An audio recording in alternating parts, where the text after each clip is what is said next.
اگر وہ سلف کے راستے پر رہے گامزن تو وہ بھی سلف میں آئیں گے.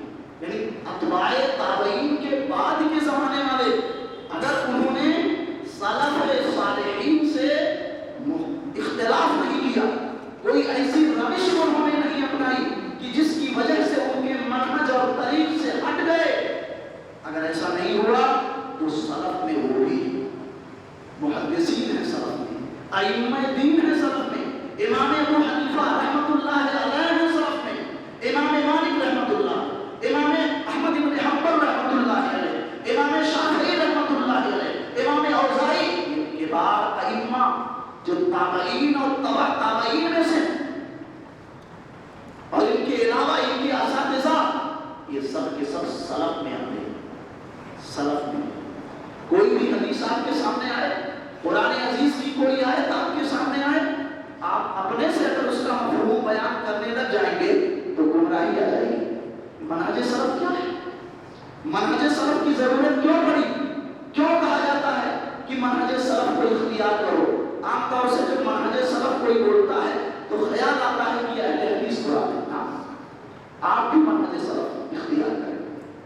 آپ بھی جب سلف کی بات ہوتی ہے تو عموماً لوگ یہ سمجھتے ہیں اہل حدیث نہیں، سب ائمہ سارے کے سارے ائمہ دین یہ سلف میں تھے، سلفی تھے. سلف کی طرف نسبت کر کے سلفی کہا جاتا ہے، یعنی سلف کی راہ پر چلنے والا. سلف کی راہ پر چلنے والے کو سلفی نہیں سلفی کہا جاتا ہے. یہ چیزیں سارے کے سارے ائمہ سلفی تھے، آپ بھی سلفی ہوئے. یہ وقت کی ضرورت ہے اور اس پر چلنا ہر ایک کے لیے ضروری ہے. اس پر قرآن کی آیتیں موجود ہیں، پیارے مصطفیٰ صلی اللہ علیہ وسلم کی حدیثیں موجود ہیں. یہ صرف زبانی جمع خرچ نہیں ہے میرے بھائیوں. آپ ذرا سوچیں کہ قرآن و سنت کو سمجھنے کے لیے کیا اللہ اور اس کے مقدس رسول نے ہمیں اور آپ کو آزاد چھوڑ دیا ہے؟ جیسا سمجھیں، جیسا دل میں آئے، خیال میں آئے ویسا سمجھ لیں اور ویسا عمل کر لیں، ایسا نہیں ہے. قید ہے، کچھ بندشیں لگا دی گئی. ہمیں کتاب و سنت کو صحابہ کی فہم کے مطابق سمجھنا. صحابہ کی سوچ کیا تھی، ان کی فہم کیا تھی، اس فہم کے مطابق ہمیں قرآن کو سمجھنا، نبی علیہ الصلوۃ والسلام کی حدیثوں کو سمجھنا. اور صحابہ کون تھے؟ ہم نے کیا کیا ہے؟ ہم نے کیا کیا ہے؟ وہ صحابہ جو دلوں کے بڑے صاف تھے، علم میں بہت گہرائی رکھنے والے تھے. ہر صحابی اپنے سے بڑے صحابی سے علم حاصل کرتا تھا. ہمارے یہاں کیا عالموں سے اتنا بدزن کر دو کہ عوام پر رشتہ ہو جائے، پھر جیسا چاہو عوام کے اوپر حکومت کرو، جیسا چاہو عوام سے منوانے کی کوشش کرو. اس طرح کے بھی لوگ ہیں. صحابہ سیکھتے تھے، علم حاصل کرتے تھے، ایک ایک مہینے کی مسافت کو طے کرتے تھے اور پہنچتے تھے اپنی تمام ضرورتوں کو بالائے طاقت رکھتے ہوئے. وہ صحابہ اور قربانیاں کیا دی.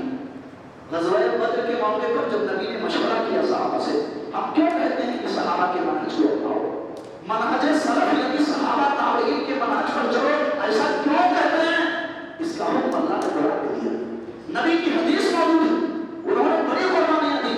سعد بن معاذ رضی اللہ عنہ جن کی موت پر عرش معلّہ ہل گیا تھا، محبت میں، پیار میں، شفقت میں.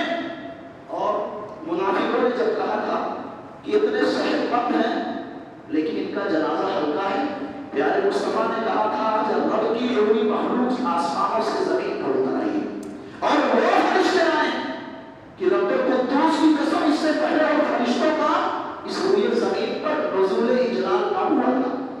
آج وہ فرشتے آئے. صحابہ تم نے تو ان کی نعش اٹھائی ہے، اصل میں بوجھ فرشتوں کے کندھوں پر، فرشتوں کے کندھوں پر. وہ فرشتے اتر آئے ہیں جو اس سے پہلے کبھی نہیں آئے.